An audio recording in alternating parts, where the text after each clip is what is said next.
You were told being emotionally available is attractive. You were told to communicate openly, to express your feelings, to be vulnerable, to show you care. And yet, every time you do, something strange happens. They pull back, the excitement fades, the mystery disappears, the dynamic shifts.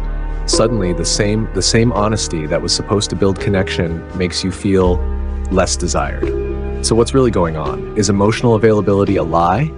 Are people secretly drawn to distance and detachment? Why does being open sometimes lower attraction instead of strengthening it? This isn't about becoming cold. It's not about playing toxic games. It's about understanding a psychological paradox most people never question. Because the truth is uncomfortable.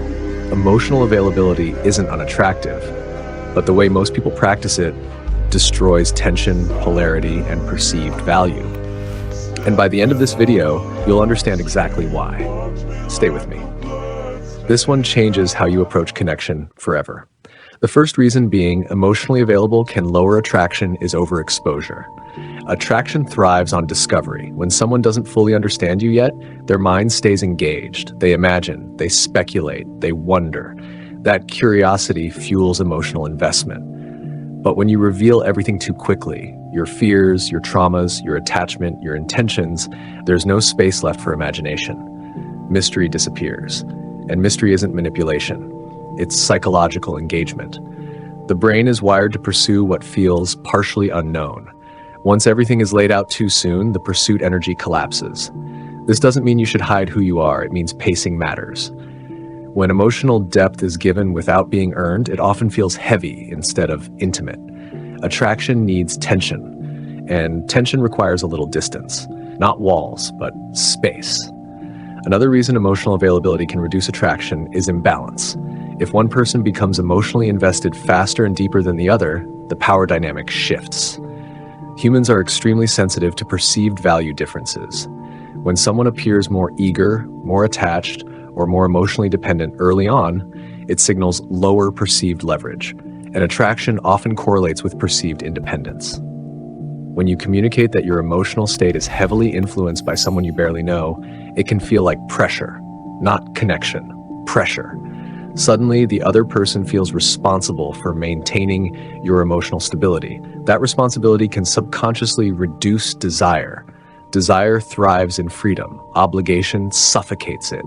Being emotionally available doesn't mean placing your emotional center in someone else's hands. There's also the issue of predictability. If you're always available, always responsive, always emotionally present on demand, you become predictable. Predictability creates comfort, but too much comfort too early kills excitement. The brain releases dopamine in anticipation, not in certainty. When someone knows exactly how you'll respond, exactly how much you like them, and exactly where you stand, anticipation fades. There's no emotional risk. And risk, even small amounts, is part of what makes attraction feel alive. When emotional availability turns into constant reassurance, constant validation, and constant accessibility, it removes the emotional variability that keeps chemistry dynamic. Again, this isn't about playing games. It's about understanding human neurochemistry. Too much certainty too soon can flatten emotional intensity.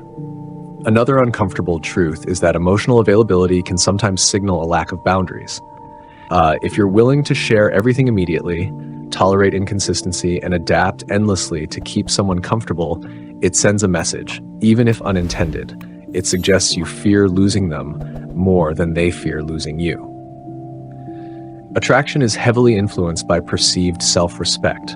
When someone senses that you would stay regardless of how they show up, your perceived value decreases.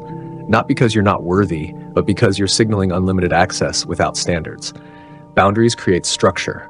Structure creates respect. Respect fuels attraction. Emotional availability without boundaries becomes emotional overextension. And overextension is rarely attractive. There's also a psychological phenomenon called reactance.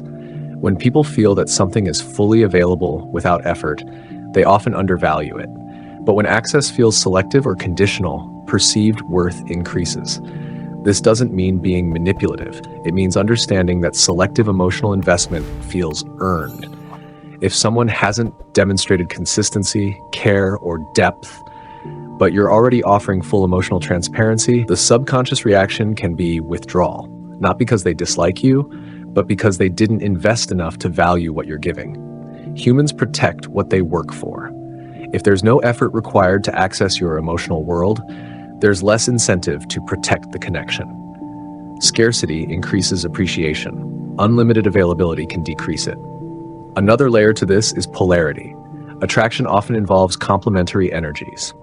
When one person becomes highly emotionally expressive, nurturing, and available, while the other remains reserved or uncertain, imbalance grows. If you collapse into full emotional openness too early, you remove the space for dynamic contrast. Polarity isn't about dominance, it's about tension between differences. When both people aren't gradually revealing themselves at a similar pace, attraction can feel lopsided. Emotional availability works best when mutual and progressive, not immediate and overwhelming. Timing determines impact.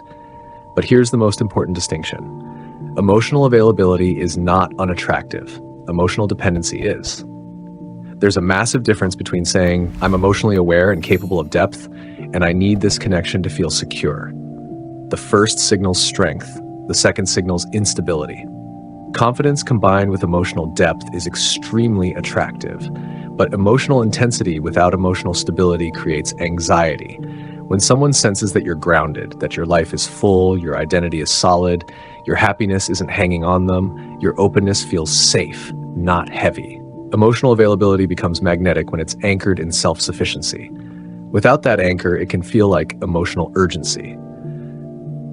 And urgency often reduces desire. So why does being emotionally available sometimes make you less attractive? Because most people misunderstand what emotional availability actually means. It doesn't mean immediate vulnerability. It doesn't mean constant access. It doesn't mean emotional overinvestment. It means being capable of depth while maintaining mystery. It means expressing feelings while preserving independence. It means caring without collapsing your boundaries. Attraction is a balance between closeness and space, between certainty and curiosity, between comfort and tension. When you give everything at once, you remove the journey. And attraction isn't built in a moment, it's built in layers. So don't become cold. Don't become distant. Don't play manipulative games. Just understand pacing. Understand boundaries. Understand that depth is most powerful when revealed gradually. Because the most attractive thing isn't emotional unavailability, it's emotional strength. And once you master that balance, you don't chase attraction, you embody it.